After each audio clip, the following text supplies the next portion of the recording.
অনেক দিনই তোমাদের সাথে আমার এই উনুন শালে রান্নাবান্নাটা শেয়ার করা হয় না। তো চলো, আজকে তোমাদের সাথে আমার উনুনে একটা রান্না শেয়ার করি। উনুনে ভাতটা আগে থেকেই চাপিয়ে দিয়েছি। আর এবারে তোমাদের দেখিয়ে নিই আজকের কি রান্না হবে। আজকের হবে এই যে পুঁই ভিটুলি, আমরা পুঁই মিচড়িও বলি, পুঁই ভিটুলিও বলি।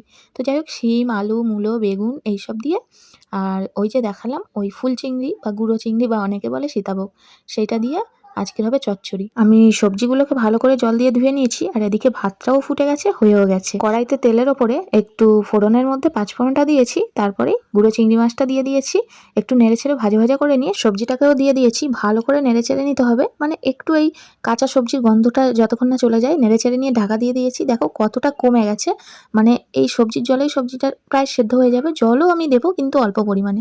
একে একে নুন, হলুদ, লঙ্কার গুঁড়ো সব ভালো করে দিয়ে সবজিটাকে ভালো করে কষিয়ে নিচ্ছি। এবারে দেখো আমি অল্প পরিমাণে জল দিয়ে দিয়েছি। একটা বাটনাও যোগ করলাম। এই বাটনাটাতে ছিল গোটা জিরে, গোটা ধনে আর সর্ষে, সেটাকে আমি বাটনা করে নিয়েছি আর দিয়ে দিয়েছি লাস্টে। আবারও ঢাকা দিয়ে দিয়েছিলাম সেদ্ধ হওয়ার জন্য।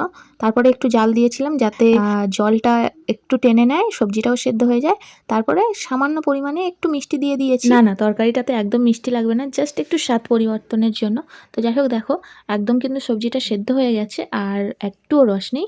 তরকারিটা আমি নামাচ্ছি, দেখো কত সুন্দর দেখতে লাগছে, খেতে কিন্তু দারুণ লাগে। বিশ্বাস করো, এই একটা রেসিপি যদি পাতে থাকে তাহলে এই এক পদেই এক থালা ভাত তৃপ্তি করে খাওয়া হয়ে যাবে। কেন জানো? এই যে আমি ছোট ছোট গুঁড়ো চিংড়ি মাছটা দিলাম, এর সেন্টেই এই পদটা কিন্তু দারুণ খেতে লাগে। তোমরাও কিন্তু একবার ট্রাই করতে পারো।